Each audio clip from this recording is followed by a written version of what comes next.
ഈശോമിശിഹായ്ക്ക് സ്തുതിയായിരിക്കട്ടെ. പരിശുദ്ധ അമ്മയോട് ചേർന്ന് ജപമാല ചെല്ലുവാനും പ്രാർത്ഥിക്കുവാനുമൊക്കെ പരിശീലിക്കുന്ന ഒരു കാലഘട്ടത്തിലൂടെയാണല്ലോ നമ്മൾ കടന്നു പോകുന്നത്. ഈ ജപമാല മാസത്തിൽ നന്മ ചെയ്യുന്നതിൽ കൂടി നമ്മൾ പരിശീലനം നേടണം എന്ന് നിങ്ങളെ ഓർമ്മിപ്പിക്കുവാൻ ഞാൻ ആഗ്രഹിക്കുകയാണ്. നമ്മൾ ജീവിക്കുന്ന ഈ കാലഘട്ടങ്ങളെല്ലാം നമ്മുടെ ജീവിതത്തിൽ നമ്മൾ ധാരാളം നന്മ ചെയ്യുവാൻ ആഗ്രഹിക്കുന്നവരും നന്മ ചെയ്യുന്നവരും നന്മ മറ്റുള്ളവർക്ക് ചെയ്തു കൊടുക്കാൻ പരിശ്രമിക്കുകയും ചെയ്യുന്നവരുമാണ്.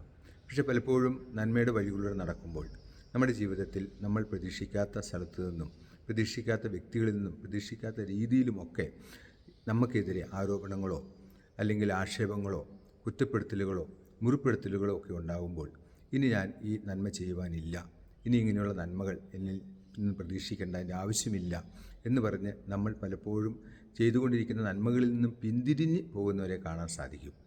നന്മയുടെ ഒരു പരിശീലന വഴികളിലൂടെ നമ്മൾ സഞ്ചരിച്ചാൽ നമ്മുടെ ജീവിതത്തിൽ ഇത്തരത്തിലുള്ള പ്രതിസന്ധികൾ വരുമ്പോൾ നമ്മൾ പിന്തിരിഞ്ഞു പോകാതെ നന്മയിൽ നിലനിൽക്കുവാൻ അത് നമ്മളെ സഹായിക്കും.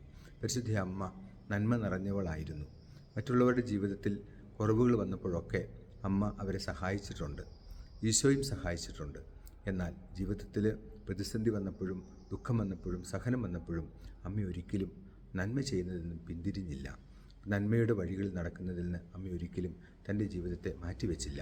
അപ്പം അതുകൊണ്ട് ഈ ജപമാല മാസത്തിൽ നമ്മുടെ ജീവിതത്തിലും നന്മ ചെയ്യുമ്പോൾ ഉണ്ടാകുന്ന തടസ്സങ്ങൾ വേദനകളൊക്കെ സഹിക്കുവാൻ സ്വീകരിക്കുവാൻ നന്മയുടെ വഴിയിൽ ഉറച്ചു നിൽക്കുവാനുള്ള അനുഗ്രഹം കിട്ടാൻ പരിശുദ്ധ അമ്മയോട് നമുക്ക് പ്രാർത്ഥിക്കാം. പരിശുദ്ധ നിങ്ങളെ അനുഗ്രഹിക്കട്ടെ. ആമേൻ.